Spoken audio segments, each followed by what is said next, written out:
नमस्कार, स्वागत है आपका छत पर बागवानी में। आपके साथ मैं हूं अंचल सिंह।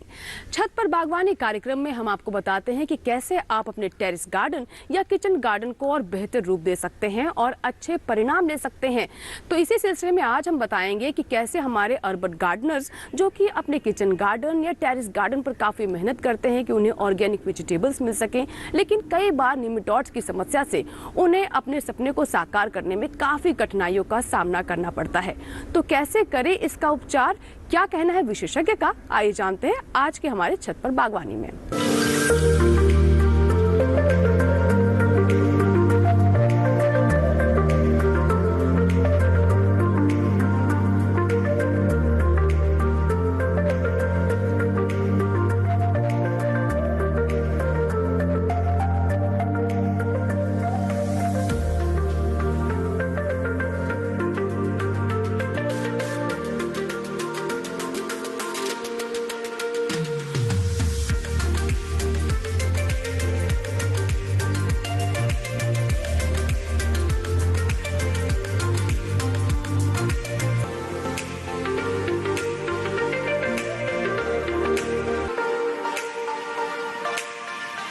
मैं आप लोगों को इस बारे में व्यक्त करना चाहता हूं अपनी कि चिंता जो होती है बेसिकली वो नेमेटोड्स की है, सूत्रकृमि की, और अर्बन गार्डनर्स को। और अर्बन गार्डनर्स जो कि बहुत महत्वपूर्ण है हमारे लिए, क्योंकि वो छोटे से एरिया में वो ज़्यादा से ज़्यादा अच्छी स्वच्छ सब्जियां या फल फूल वो लेने की कोशिश करते हैं। और इसमें बहुत अच्छी चीज़ ये भी है कि उसमें बच्चे भी इन्वॉल्व हो जाते हैं। बच्चे ही नहीं, घर गृहिणियाँ जो कि हैं बहुत ही इम्पॉर्टेंट हैं। वो अपने लिए, जो कि अगर छोटा सा परिवार है, उस परिवार के लिए वो साग सब्जियाँ निकालती हैं जो कि फ्रेश लगती हैं।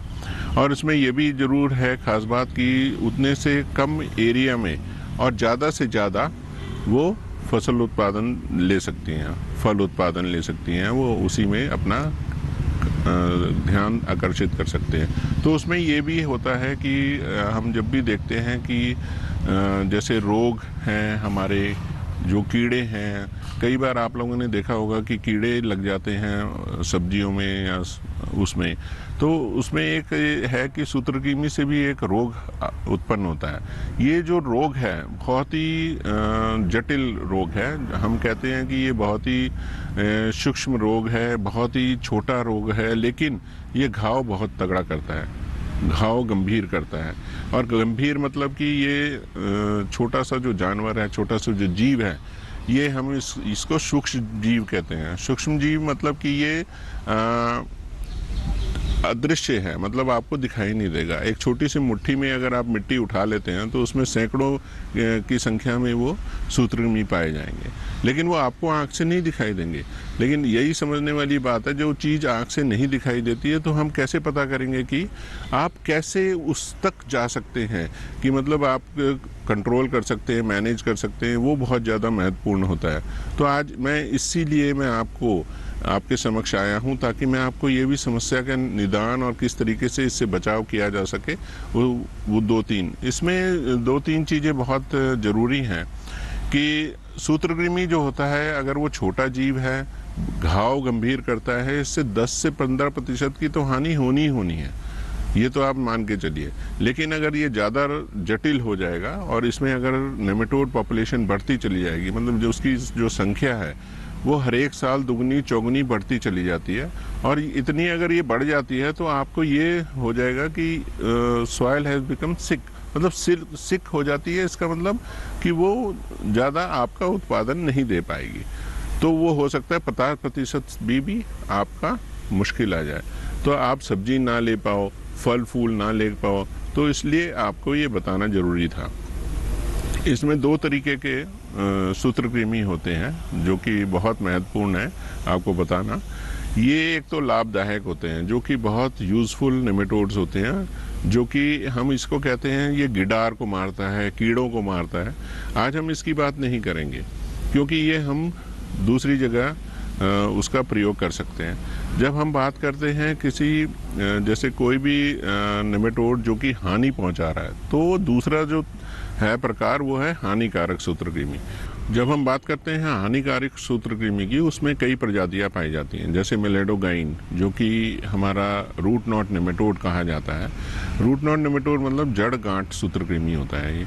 अगर ये जड़ गांठ सूत्रकृमि अगर किसी भी पौधे में ग्रसित करता है, किसी भी पौधे को ग्रसित करता है, तो उससे क्या हानियां होती हैं? उससे ये हानि होती है कि जो पौधे हैं उसके जो लक्षण हैं, जो कि आपको देखना चाहिए, आपको भी देखा होगा, आपने भी देखा होगा, ये उसमें पीलापन आता है। पहले तो ऊपरी भाग में जो पीलापन आता है, पीलापन मतलब कि वो पत्तियां पीली पड़ जाती हैं, पत्तियां और छोटी हो जाती हैं।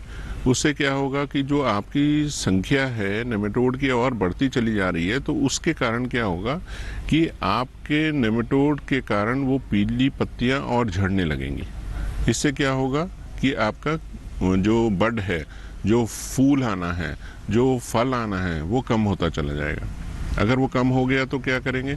इसका मतलब ये हो गया कि आपकी जो फसलोत्पादन है, जो वो सब्जियां हैं, वो कम होती चली जाएंगी। तो इसलिए आप कहेंगे कि भाई इस बार तो 4 ही बैंगन आए एक पौधे में, पिछली बार तो 10 आए थे। तो ये भी एक कारण हो सकता है कि वो आपका सूत्रकृमि जो है वो ग्रसित कर रहा है पौधों को। अब ये कैसे करता है? ये क्या करता है कि मिट्टियों में पाया जाता है। मैंने आपको पहले बताया कि वो एक मुट्ठी में अगर आप देखोगे तो लाखों की संख्या में होते हैं, जो कि आपको नहीं दिखाई दे रहे। जब वो ग्रसित करेंगे तो जड़ क्या करेंगे? उसमें घुस के वो अंडे देंगे।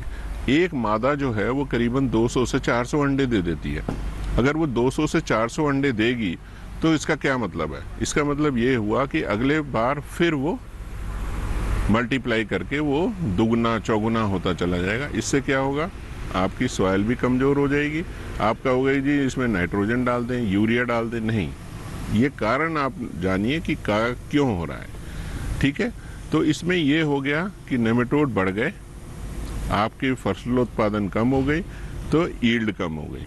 तो हमारे जितने भी जो गृहिणियां हैं जो कि टेरेस गार्डन कर रही हैं, उनको मैं ज़रूर ये बताना चाहता हूँ कि उनको ये ज़रूर कारण मालूम होना चाहिए कि अगर पीली पत्तियां हैं तो क्यों हैं, छोटी पत्तियां हैं तो क्यों हैं। अब हम बात करते हैं कि जब आपने ये पता लगा लिया तो पीलापन क्यों है।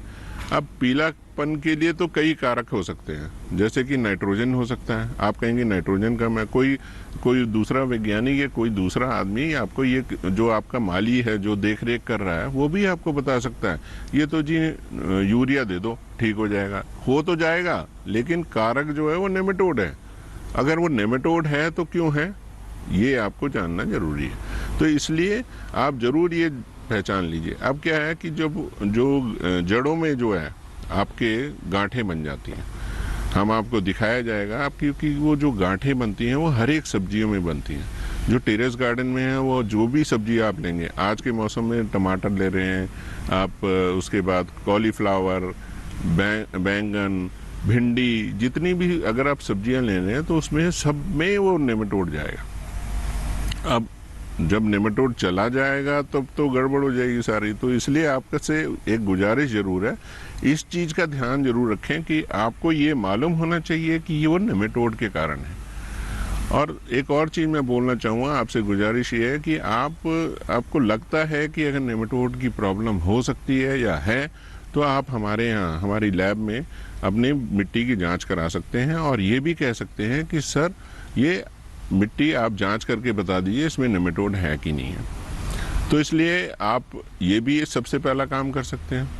अब हम बात करते हैं कि इसका निदान कैसे किया जा सकता है। तो इसका निदान या कंट्रोल या मैनेजमेंट, मतलब हमें जीव के साथ रह के उसको कंट्रोल करना है। कंट्रोल मतलब कि हमने उसकी पॉपुलेशन को नीचे करनी है। दूसरी चीज़ ये है कि जब भी आप गमलों में या ट्रे में कभी भी मिट्टी भरते हैं तो उसमें एक चीज़ जरूर ध्यान रखें कि वो मिट्टी जो है वो नेमेटोड फ्री होनी चाहिए। तो नेमेटोड फ्री होने के लिए कि उसमें तो केमिकल भी डालते हैं हम लोग, हम रिकमेंड भी करते हैं, लेकिन आज मैं ये बताना चाह रहा हूँ कि वो ना करके आप सबसे पहले ये कीजिए कि जैसे किसी भी माली को आप बोल देते हैं कि मिट्टी जो है आप भैया ले आओ, ठीक है, उसके बाद कहते हो जी गोबर की खाद ले आओ, तो वो ला के मिक्स करके आपके गमलों में डाल देता है। लेकिन उससे पहले तो आपको ये पता लग जाएगा अब कि नेमेटोड भी होते हैं, सूत्रकृमि भी होते हैं। तो अगर ये होते हैं तो ये प्रॉब्लम क्रिएटर हैं, ये प्रॉब्लम क्रिएट करेंगे अर्बन गार्डनिंग में और आपके टेरेस गार्डनिंग में भी।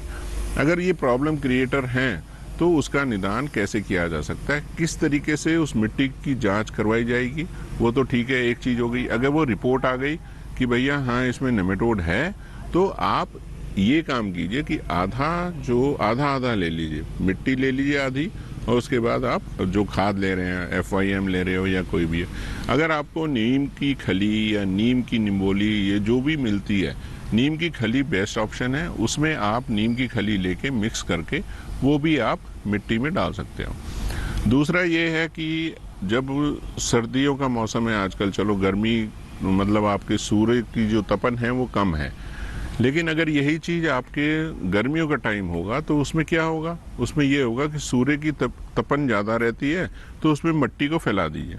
जब मिट्टी को फैला देंगे और उस पर शीट रख दीजिए, तो उसमें हम क्या कहते हैं कि वो सॉइल सोलराइजेशन हो रहा है। सॉइल सोलराइजेशन मतलब आप किसी भी एंगल में कहीं भी कर सकते हो, या अगर वो छत पे कर रहे हैं तो जब छत पे आपने डाल दिया तो नीचे से तो हीट है ही और ऊपर से भी सोलराइजेशन हो रहा है। ये तो रही बात गर्मियों की, लेकिन आजकल जो है, आजकल टेम्परेचर थोड़ा सा डाउन होता जा रहा है, शीत पड़ रही है, ओस पड़ रही है, तो उसमें क्या होता है कि आपको थोड़ी सी प्रॉब्लम जरूर आएगी। उसमें क्या होगा, छत तो गर्म है लेकिन ऊपर वाली शीत जो है वो थोड़ी गड़बड़ करेगी। तो इसलिए जितनी देर धूप है, धूप की तपन है, उतनी देर आप मिट्टी को थोड़ा सा गर्म कर दें। इसमें ये फ़ायदा होगा कि जो नेमेटोड की क्षमता है, मल्टीप्लिकेशन क्षमता है, वो कम होती चली जाएगी। और जो इसके लार्वी होते हैं, डिम्बक जिसको कहते हैं, अगर वो लार्वी वो निष्क्रिय हो जाएंगे। निष्क्रिय इन द सेंस वो जो घुसने वाली जो उनकी आदत है आपके जड़ों में, वो कम हो जाएगी। तो इसलिए एक तो सॉइल सोलराइजेशन हो गई, दूसरा टेस्टिंग हो गई। आपसे फिर एक चीज़ और गुजारिश है, जब आप जैसे कोई भी मिट्टी लेते हैं, इधर उधर से ना लें। किसी संरक्षित खेती के समय जो चीज़ जहाँ से ले रहे हैं उसका ज़रूर देखें कि उसमें नेमेटोड है कि नहीं है। ये ना हो कि कोई मिट्टी लाए, वो कहाँ है क्या है। इवन आप ये भी टेस्ट करा सकते हैं कि उस मिट्टी में जो नाइट्रोजन, फास्फोरस और पोटाश की कमी है कि नहीं है, ये भी जानना ज़रूरी है आपके लिए। तो आप ये टेस्ट भी करा सकते हैं, जो कि एक झटके में आपको यहाँ से पूसा इंस्टीट्यूट के, पूसा संस्थान से, वहाँ से भी आपको मिल सकता है। तो ये सब चीज़ें जानना मिट्टी के लिए आवश्यक है कि मिट्टी की जाँच पड़ताल करानी ज़रूरी है सूत्रकृमि के लिए।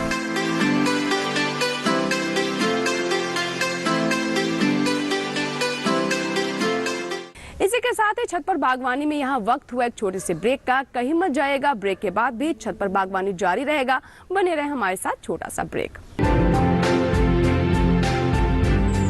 क्या बात है, बहुत फिट लग रहा है।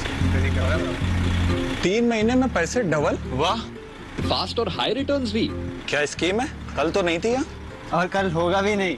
तूने कभी 5 ओवर में डबल सेंचुरी मारी है? ऐसे स्कीम के बहकावे में आके हम धोखा खा सकते हैं। और RBI कहता है अपना पैसा सुरक्षित रखो और समझदारी से निवेश करो। अगर ज्यादा रिटर्न के पीछे भागोगे तो रिस्क भी उतना ही उठाओगे, और फास्ट रिटर्न से बच के, और फास्ट बॉलिंग से भी। RBI कहता है जानकार बनिए, सतर्क रहिए।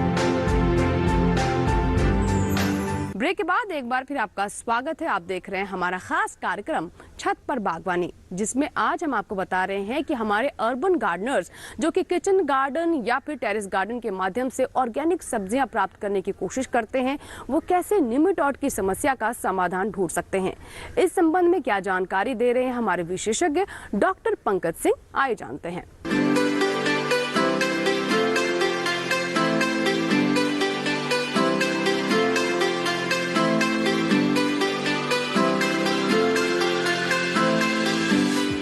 जहाँ आप देख रहे हैं कि यहाँ पर हम लोग खड़े हैं, ये एक नर्सरी का एक पूरा, आप कहिए कि हमारा जमावड़ा है। यहाँ पर हम नर्सरी डेवलप करते हैं। और एक और चीज़ महत्वपूर्ण है कि अगर सूत्रकृमि के तौर पे देखा जाए कि हम उससे कैसे बचाएं, और इनिशियल स्टेज पे ही, इनिशियल मतलब कि हम पौध के तो उसी समय हम कैसे नर्सरी में ना लगे नेमेटोड, ये सुरक्षा के लिए हमें बहुत ध्यान देना होगा कि हम सॉइल सोलराइजेशन करें। सॉयल सोलराइजेशन जो कि मैंने आपको पहले भी बताया था कि मिट्टी को ढक के छत पर ही आप उसको स्टरलाइज कर लीजिए और वो हम गमले में डाल सकते हैं। फिर आप ये भी सुने होंगे कि मैंने ये भी बोला था कि 50-50% आप ले लेते हैं सॉयल और आप ले लेते हो FIM और या कोई वर्मी कंपोस्ट, उन दोनों को मिक्स करके आप लगा देते हो। लेकिन आप कहाँ से पौध लाते हो वो बहुत ज़रूरी है। जब हम पौध लाने की बात करते हैं तो आप ऐसा भी करते हैं, अपने माली को बोल देते हैं, माली कहता है कि सर हम ले आएंगे, मैडम हम ले आएंगे, कहीं से भी लाएंगे। लेकिन सबसे महत्वपूर्ण है कि बिल्कुल जो नर्सरी की जो पौध है वो सही सलामत और स्वस्थ होनी चाहिए। अगर वो स्वस्थ है तो वो कहाँ से आएगी। अगर आप डेवलप कर सकते हैं तो आप ये भी कर सकते हैं कि आप इस तरीके की ट्रे में और ऐसे वाले स्टैंड पर आप रख के वो नर्सरी डेवलप कर सकते हैं। जो हम बताएंगे आपको वर्मीकुलाइट या कोकोपीट, उसके अंदर अगर आप नर्सरी डेवलप करते हैं जैसे बैंगन की, शिमला मिर्च की या टमाटर की, ये अगर हम नर्सरी बेड यूज़ करते हैं और ये वाला नर्सरी का पूरा तामझाम अगर हम बना लेते हैं, ज़्यादा खर्चा नहीं है क्योंकि कम एरिया में हम ज़्यादा नर्सरी ग्रो कर सकते हैं। और सोलराइजेशन तो एक तरफा हो गया, दूसरा ये हो गया कि अगर वो पॉली हाउस में भी ले जानी है तो पॉली हाउस में भी ले जा सकते हैं आप। अगर ये चीज़ें कर सकते हैं तो इसके लिए बहुत महत्वपूर्ण है कि हम छोटी छोटी ट्रे में वर्मीकुलाइट और कोकोपीट के मिश्रण को, मैं आपको बताऊंगा कि 1 भाग, 2 भाग और 1 भाग, जैसा कि आप सामने देख रहे होंगे कि 3 हमारे ट्रे पड़े हैं, उसमें हम वो चीज़ें लेके और मिश्रण करके और ट्रे में भर देते हैं। उसमें आप एक एक बीज डालिए टमाटर का या शिमला मिर्च का या बैंगन का। उससे आप जैसे जैसे ग्रो होगी वो नर्सरी, अगर 1 महीने की बड़ी हो जाती है तो आप वो ट्रांसप्लांट कर सकते हैं, उसकी रुपाई कर सकते हैं सही समय पर। तो ऐसे तो ये हो गई बात कि हम अच्छी स्वस्थ नर्सरी ले सकें। और इस तरीके की नर्सरी आपको उसमें पॉली हाउस में भी आ जाएगी और आपका टेरेस गार्डन में भी आ जाएगी। जो छोटे छोटे पॉली हाउस आप डेवलप करते हैं या नेट हाउस में आप लगाते हैं, उसमें बहुत मैटर करता है कि नर्सरी आपकी स्वस्थ होनी चाहिए। लेकिन इतना ज़रूर ध्यान रखिएगा, कहीं से भी नर्सरी लेनी है तो आपका सर्टिफाइड नर्सरी होनी चाहिए।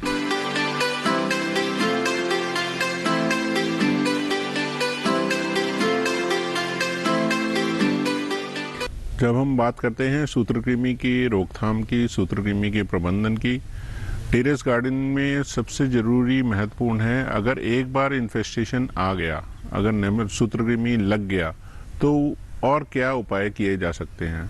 अब मैं आपको ये बता दूं कि आप दूसरी क्रॉप ले सकते हैं, लेकिन सब्जी वर्गीय क्रॉप को आप ना लें तो ज़्यादा अच्छा है।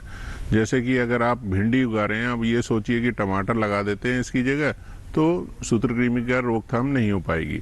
लेकिन ये बात नहीं है। लेकिन आपको क्या है कि आपको हर चीज़ सिस्टमेटिक ढंग से करनी होगी।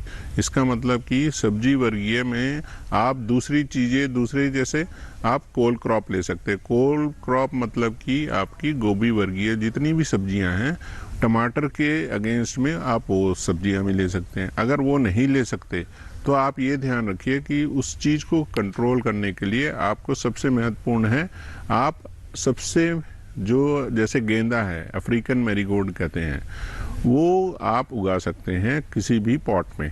तो आपने एक गमला लिया, एक गमले में क्या किया कि 2 पौधे लगा दिए गेंदे के और बीच में टमाटर का पौधा लगाया। तो वो क्या करेंगे, वो एक तरीके से तरल पदार्थ छोड़ते हैं जो कि हमारे गेंदा है, वो उसकी जड़ों से वो नेमेटोड्स जो हैं वो ट्रैप हो जाते हैं, वो उसकी तरफ आकर्षित हो जाते हैं और चले जाते हैं।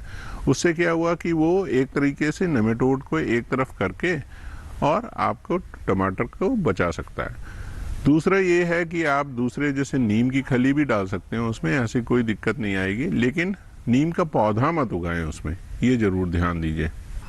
आप लोगों से गुजारिश है कि जो गृहिणियाँ हैं वो साफ़ सफाई पे ज़्यादा ध्यान देती हैं, जो कि आप घर में ज़्यादा सफाई के ध्यान देते हुए इस पे भी ज़्यादा ध्यान दीजिए कि टेरेस पे जो भी गार्डनिंग कर रही हैं, चाहे वो छोटी मोटी है या लार्ज स्केल पे है, थोड़े बड़े एरिया में है, तो उसमें ज़रूर ध्यान दें कि सैनिटेशन ज़रूरी है। मतलब आपका पानी का जमावड़ा बिल्कुल नहीं होना चाहिए, पत्तियाँ सड़ी हुई नज़र नहीं आनी चाहिए, और दूसरी चीज़ ये है कि जब पानी जमा होगा तो उसमें एक से जो समस्या आती है वो फफूंदगी आती है या दूसरे जीवाणु लग जाते हैं। तो उसमें ये कहा जाता है कि जो आपका जितना भी आपका जीवाणु या फफूंद है ये सब लेके डिजीज कॉम्प्लेक्स बनाते हैं सूत्रकृमि नेमेटोड के साथ, तो उसको कंट्रोल करना थोड़ा भारी पड़ जाता है। उसमें क्या होता है कि जड़ें जो हैं गलने लगती हैं और गलने के बाद उसको संभालना अति आवश्यक होता है। उसको अगर नहीं संभाल पाएंगे तो पूरी की पूरी मिट्टी आपकी खराब हो जाएगी। दूसरी चीज़ ये है कि सैनिटेशन के नाम पे मतलब कि बिल्कुल साफ सफाई, अगर पानी आपको लगता है कि ज़्यादा अगर वहाँ पे खड़ा हो गया है तो उसको सूखने दें। ये नहीं कि उसमें पानी पे पानी डाले जा रहे हैं और सुबह दिन रात आप पानी डाल रहे हैं, लेकिन नहीं, ऐसा नहीं है। अगर वो पौधा सूख रहा है तो इतना ज़रूर ध्यान दें कि वो उसके कारण नहीं होगा, किसी डिजीज़ किसी रोग के कारण हो सकता है। तो इसलिए आपसे दरख्वास्त है कि उस मिट्टी को ज़्यादा गीला ना करें। अगर यूज़ करना ही है तो ड्रिप इरिगेशन कर सकते हैं, जो आपकी टपक सिंचाई है उसके हिसाब से आप अपने हर एक गमलों में हर एक पौधे के सामने एक टपक कर सकते हैं। उससे क्या हुआ कि नेमेटोड की संख्या ज़्यादा नहीं बढ़ेगी। और जब हम बात करते हैं कि ऑर्गेनिक मैटर जो है, ऑर्गेनिक कल्टीवेशन, ऑर्गेनिक फार्मिंग हर लोग करने चाहते हैं आजकल कि हमारी जो सब्जियां हैं बिल्कुल केमिकल फ्री होनी चाहिए। अगर ये चीज़ है, अगर इस पर ध्यान देना है तो आपको ऑर्गेनिक मैटर कंटेंट बढ़ाना है। अगर ऑर्गेनिक मैटर कंटेंट आप समझ रहे होंगे, उसमें आप FYM डालिए, वर्मी कंपोस्ट डालिए, नीम की खली डालिए। ये सब जब डालेंगे तो उससे क्या होगा कि उसकी कम्पैक्टनेस आएगी। कम्पैक्टनेस मतलब कि आपके वाटर होल्डिंग कैपेसिटी, जो उसकी जो जल सोखने की क्षमता है वो बढ़ जाएगी। अगर वो चीज़ बढ़ गई है तो नेमेटोड की जो मात्रा है, संख्या है, वो कम हो जाएगी। इसमें एक और चीज़ मैं बताना चाहता हूँ कि जो भी अगर आप जैसे आप नीम की खली डाल रहे हैं, नीम का पाउडर डाल रहे हैं, चूरा मिल जाता है कई जगह, वर्मी कंपोस्ट मिल जाता है, ये सब चीज़ें का मिश्रण लेके वो भी कर सकते हैं। या अगर नेमेटोड थोड़ा ही है, मतलब ज़्यादा इन्फेस्टेशन नहीं है उसमें, ज़्यादा मतलब आप ऐसा कहो कि ज़्यादा से ज़्यादा अगर प्रकोप नहीं है तो उसमें ज़्यादा केमिकल डालने की ज़रूरत ही नहीं है। बल्कि आप ऐसा कर सकते हैं कि ट्राइकोडर्मा या सीडोमोनास के बायो फर्टिलाइजर्स मिलते हैं, बायो पेस्टिसाइड्स मिलते हैं, तो उनको लेके आप डाल सकते हैं। तो इतना ज़रूर है कि आप ऑर्गेनिक एग्रीकल्चर पे भी ज़्यादा ध्यान दिए रहें। लेकिन अब लास्ट में मैं यही कहूँगा कि अगर हम कोई भी चीज़ करते हैं, कोई भी स्टेप उठाते हैं नेमेटोड कंट्रोल करने के लिए, तो हमें चाहिए कि एक होलिस्टिक अप्रोच रहे जिसमें हमारे रोग भी कम हो जाए। और दूसरा ये है कि रोग अगर कम हो जाते हैं तो कीट भी कम आएंगे। जब कीट कम आएंगे तो नेमेटोड भी कम आएंगे, तो डिजीज़ कॉम्प्लेक्स नहीं बनेगा आपका। तो इतना ध्यान जरूर रखना है कि किसी को भी अगर बुलाना है, किसी को भी आपने राय लेनी है तो पूरा होलिस्टिक अप्रोच में लीजिए। ये पूछे कि भैया हमें कीट भी कंट्रोल करने हैं, रोग भी कंट्रोल करने हैं और नेमेटोड भी कंट्रोल करने। ये नहीं कि एक नेमेटोड हो गया है तो नेमेटोड जरूरी नहीं है कि वही एक कारक हो आपके फ्रूट फ्लाई का, दूसरे चीज़ों का, या कोई और कीट आ गया, उसका कोई ज़रूरी नहीं है। लेकिन इतना ज़रूर है कि पूरा एक इंटीग्रेटेड अप्रोच आपका रहना चाहिए फॉर टेरेस गार्डनिंग। तो उसमें ये आपका फ़ायदा होगा और इसी में लाभ होगा और आपके लिए स्वस्थ आपकी जो सब्जियां हैं वो मिलेंगी, और अच्छी मिलेंगी सब्जियां तो आप भी स्वस्थ रहेंगे, आपका परिवार भी स्वस्थ रहेगा।